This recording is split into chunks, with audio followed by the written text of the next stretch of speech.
welcome back to We Talk Talent, our highly popular interview series where we uncover stories, strategies, and solutions driving the future of talent, HR innovations, and leadership. I'm Abhik Roy, Associate Content and Community from ETHR World, and it's my pleasure to introduce the guest of our today's episode. Preeti Kannan, CHRO and President from IIFL Finance. Preeti is a seasoned HR leader with over 2 decades of rich experience. Across Indian and global organizations, Preeti has been a trusted advisor to the leadership, driving organizational excellence through strategic HR leadership, talent management, and employee engagement.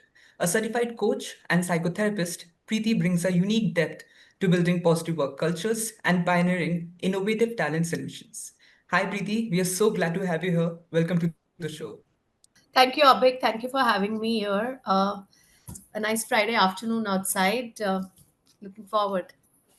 Great. Same. I'm also looking forward to a great conversation. And to start, Preeti, my first question is: with these significant shifts happening in the workplace dynamics over the past few years, how is your industry adapting to navigate this very new environment? Abhik, I think the NBFC retailing finance sector over the years has undergone a quite profound transformation. In response to the evolving workplace dynamics. I think beyond digitization, the real shift lies in how we cultivate trust, right, remotely, whether it's with our borrowers, because we have our borrowers far and wide. Across India, in the most remotest of places, so we try to build trust through vernacular friendly digital onboarding processes, or our field staff with our unique mobile CRM solutions. Similarly, for our talent strategy too, that has pivoted resilience. We are now adapting, hiring. We're bringing in experts. We are recognizing that resilience in a fluid environment like that of ours is non-negotiable. So ultimately, success in the new normal for us isn't about reacting to disruption. It's about institutionalizing flexibility, empathy, and without a blink, tech enablement, is something which we are driving and to scale. We believe in high performance delivery, and that's what we are driving in our organization at least. Great. So, if we first talk about the technological advancements, it has completely reshaped the financial sector as a whole. So, against this backdrop, what are the learning strategies you are implementing to cultivate a high performance, digitally fluent workforce?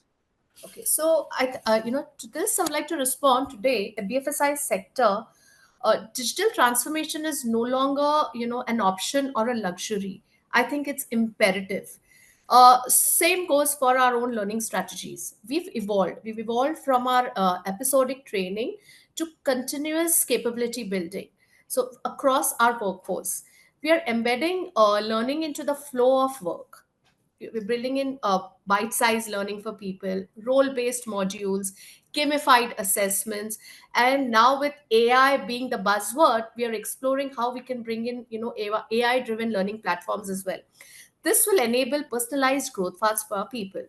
So equally, we are also looking at leveraging our organizational tactic knowledge. Right, we have people. Who have a whole gold mine of knowledge and information.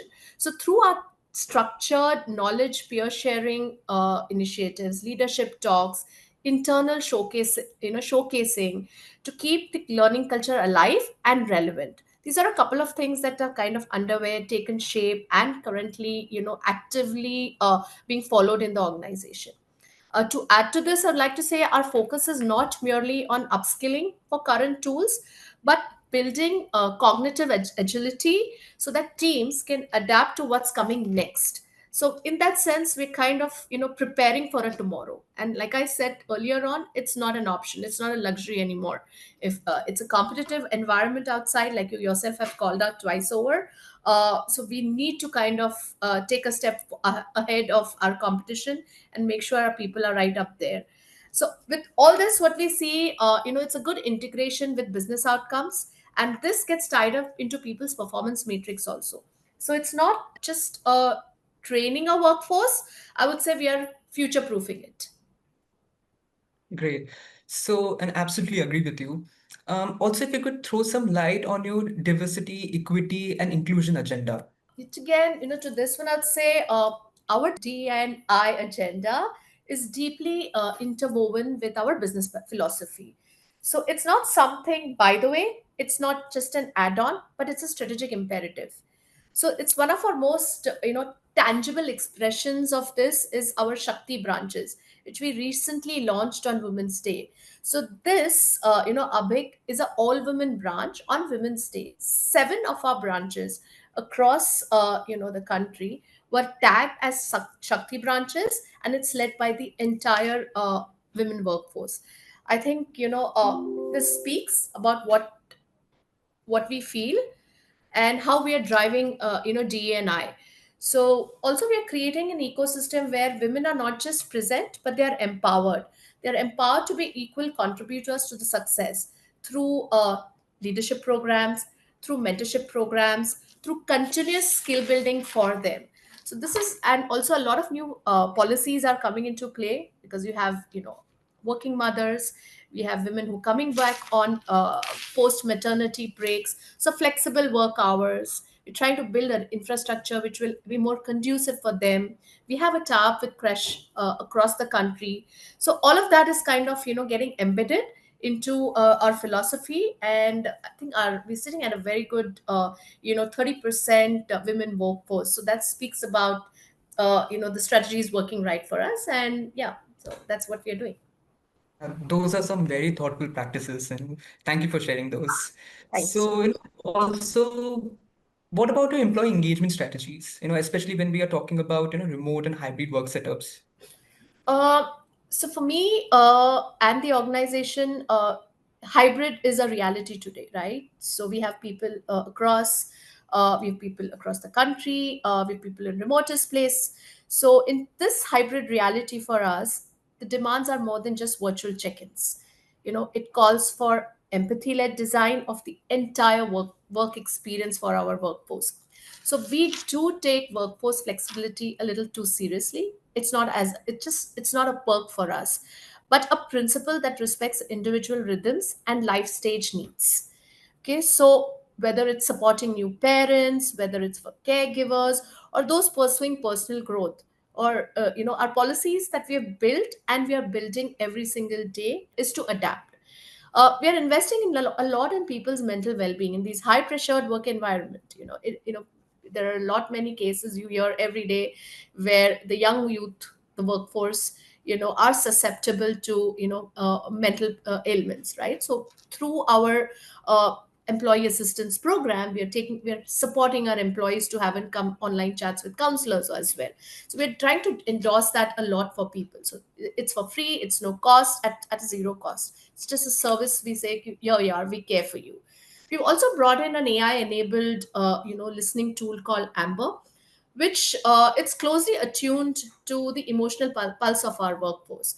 So it surfaces real-time insights, that enables us to timely, understand what's happening in our workforce, and then thereafter we build empathetic interventions around the pulse that's coming in. Uh, I think Nirmal, Venkat, and the rest of the leadership, we very, very strongly believe that, a healthy, happy mind contributes far more to an organization than a stressed and overclouded one. So our feedback sessions, like I said, purposeful communication, uh, inclusive virtual engagement formats, all of that helps us create a workplace where people feel seen, they feel supported, they feel inspired, and most importantly, they feel heard. Because when connection doesn't depend on physical presence, mutual trust and shared purpose is what we are trying to drive through the various engagement initiatives that we are running. Great. Awesome. So now there's a $1 million question. What's your take on this new generation, the Gen Zs entering the workforce, and how do you think their expectations differ from those of previous generations? Yeah, ask me. I have one Gen Z back home, and they are a handful. And I see that around. Every time I look outside my glass door, I see all of them sitting, and I kind of try to relate at home and here. Okay, it's not different, right? So, anyways, respond to this question in specific. I think it's just more than a generational shift, right? It's an entire redefinition of work itself. They value autonomy, they value purpose, real time feedback. I think over these typical, traditional hierarchies and titles. Our previous cohorts that were there, they would seek, meaning in day to day roles, right? They would expect transparency and inclusive by default. But to adapt to this generation, we are redesigning roles. We are redefining them. We are making it more impact driven. We are enabling, like I said in my earlier, I was responding to your earlier questions. Also, we are building a flexible, enabling flexible work growth paths for people. We are training managers. We are coaching them. So we train our managers rather, to coach rather than command. So that's how this generation is going to, accept, right? uh, Embracing this Gen Z, I don't think it's about adjustment, it's about evolution, because they're just not joining the workforce for us. We genuinely believe they are reshaping it for us. Very true. So, one last question to you. One Absolutely. biggest challenge you face in the talent acquisition space right now, and how do you respond to it or plan to respond to it? Okay. I think, Abhik, ours is an extremely competitive industry. Every morning we hear, one of our competition, some NBFC is starting a gold loan business. Okay, so and this happens almost every day, and people are expanding, and we, for very very many reasons, have like are exposed to the threat of people, getting trained here and getting poached. So that's a continuous problem that we face, but we have our ways to address them as well. So in retail, NBFCs, especially across diverse Indian markets, uh, talent acquisition, I think, faces this challenge, right? It's basically getting these field ready professionals, like I said, right? Organizations like ours, veterans in the industry, are like a poaching ground for the new ones who are coming in. So specifically because people are a field ready, they know how to navigate through digital tools because we are on the top of our game even there. So what we do to bridge this gap for us, we're kind of trying to localize it, right? We try to localize hiring pipelines. We use a lot of vernacular platforms, and we're trying to align that with our community networks. So at the same time, attracting digitally skilled talent for us means repositioning ourselves entirely, just not as stable employers, but as growth platforms with a very very deep social impact also. So what we're additionally doing is we're trying to embed early engagement touch points, like I said, right? Amber is one of them which we've brought in. We're also bringing in a lot of behavioral fit assessments. We're having pre-joining orientation for people. The idea for us by doing all this is to ensure that we're hiring people for a long-term alignment, just not to fulfill our immediate roles or our short-term goals. So that's the way IFL is responding to the current challenges on acquisition. Wonderful. So, thank you so much, Preeti, for joining us today and sharing your It was knowledge and insights with us. So, I'm leaving this conversation a lot wiser, and I'm sure our viewers are also going to feel the same. hope So, so. thank you so much. Thank you, Abik. Very nice talking to you. Thank you so much. Great. And to our viewers, make sure you stay tuned for our next episode where we will continue to explore more trends and more transformative ideas shaping the future of work. Until next time, thank you and take care.